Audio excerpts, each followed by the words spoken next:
Juste après le discours de Valérie Pécresse, il y a eu beaucoup de moqueries. Des imitations, Bravo à elle! des montages, qui la ridiculisent un peu, On change de pause. et des critiques acerbes. Et arriver à mal jouer un silence, c'est quelque chose qui relève du génie. Alors évidemment, ça fait sourire, mais qu'est-ce qu'on peut en retenir? Comment on peut éviter ça? Regardons les vidéos du discours de Valérie Pécresse. Vous m'avez manqué. Je serai la candidate des familles. Ça semblait pas très naturel, pas très authentique. Pourtant, on n'a pas ce sentiment de malaise dans toutes ces interventions. La crise sanitaire n'empêche pas de rétablir la sécurité, la justice. Alors pourquoi ça ne fonctionne pas là? Je me suis demandé d'où venait le problème. Certains commentateurs ont donné des pistes. Quelqu'un qui a bien travaillé son rôle, mais qui ne l'incarne pas totalement. Elle a ponctué tout son discours de sourires crispés. Un silence, ça peut être très intéressant dans un discours. Ne serait-ce que pour laisser le temps à l'interlocuteur de s'approprier ce qu'on a dit. Mais là, on a un peu l'impression d'être Sheldon Cooper qui essaie de sourire. On peut avoir le sourire crispé uniquement parce qu'on est stressé. Dans ce cas-là, avant d'interagir, que ce soit pour une vidéo ou pour un discours, c'est de prendre une respiration profonde et expirer lentement. Et oublier l'enjeu. Rien que ça aide à être plus détendu. Un élément aussi, c'est qu'après chacune de ces punchlines, on sent qu'elle attend des applaudissements. Scapin et Célimène. Elle se dit que c'est une phrase choc qui va faire mouche, donc elle s'attend à des applaudissements et ils ne viennent pas tout de suite.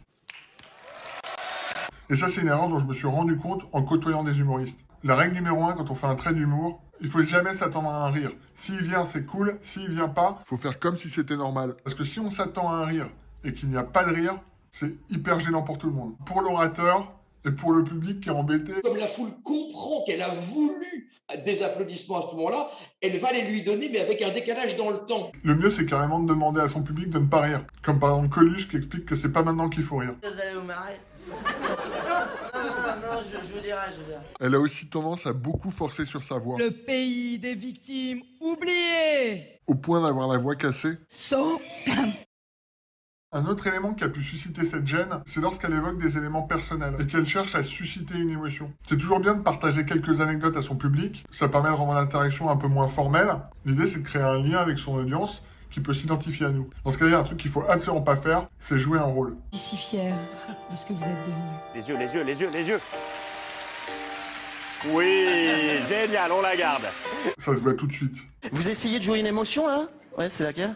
La tristesse. Lorsqu'on partage une anecdote un peu plus personnelle, naturellement, on va avoir une discussion un petit peu comme on parlerait à un ami. Mais lorsqu'elle partage des anecdotes personnelles, elle a un ton un peu théâtral. De cette Corrèze de granit et d'ardoise, devenue il y a 27 ans ma terre Et d'adoption. ça donne l'impression qu'elle joue un rôle. Et pour éviter ça, il y a une astuce très simple. C'est au moment de parler de son anecdote, essayer de se remémorer le moment qu'on a vécu pour se remettre dans l'état dans lequel on était à l'époque. Et l'émotion qu'on va ressentir, on va naturellement la transmettre aux gens.